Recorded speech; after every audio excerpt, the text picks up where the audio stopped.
ஈரானுக்கு எதிராக நெதன்யாகு அணு ஆயுதங்களை பயன்படுத்தினால் இஸ்ரேலை அணுகுண்டு மூலம் அழித்துவிடும் என பாகிஸ்தான் அச்சுறுத்தியுள்ளதாக ஈரான் தெரிவித்துள்ளது. அணு ஆயுதங்களை வைத்திருக்கும் 9 நாடுகளில் இஸ்ரேலும் பாகிஸ்தானும் உள்ளது. தற்போது ஈரான் இஸ்ரேல் இடையே கடுமையான சண்டை நிலவுவது முழு மத்திய கிழக்கையும் மூழ்கடிக்கக்கூடிய ஒரு நீண்ட மோதலுக்கான அச்சத்தை தூண்டியுள்ளது.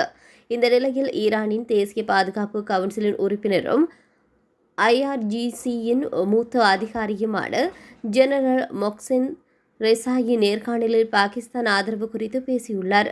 தங்களுக்கு பின்னால் நிற்க தயாராக இருப்பதாக பாகிஸ்தான் சபதம் செய்துள்ளதாக அவர் கூறினார். மேலும் அவர் ஈரானுக்கு எதிராக பெஞ்சமின் நெதன்யாகு அணு ஆயுதங்களை பயன்படுத்தினால் இஸ்ரேல் மீது அணு ஆயுதங்களை வீசப்போவதாக பாகிஸ்தான் அச்சுறுத்தியுள்ளது என தெரிவித்தார்.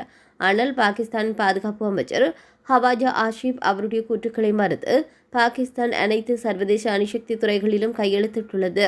எங்கள் அணுசக்தி திறன் மற்றும் எமது மக்களுடைய நன்மைக்காகவும் விரோத வடிவமைப்புகளுக்கு எதிரான பாதுகாப்பிற்காகவும் உள்ளது என அவர் தெரிவித்துள்ளதாக கூறப்படுகிறது.